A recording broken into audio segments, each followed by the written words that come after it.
Okey, untuk sesiapa yang suka Pajero lama, korang mesti suka feature ni dalam Mitsubishi X-Force baru sebab dia ada meter yang sama tapi digital lah kan. Okey, yang tiga ini menunjukkan torque figure, acceleration ataupun G meter dan juga fuel economy.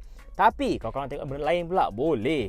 Ada mode adventurous yang aku tunjukkan altitude ataupun ketinggian kereta awak.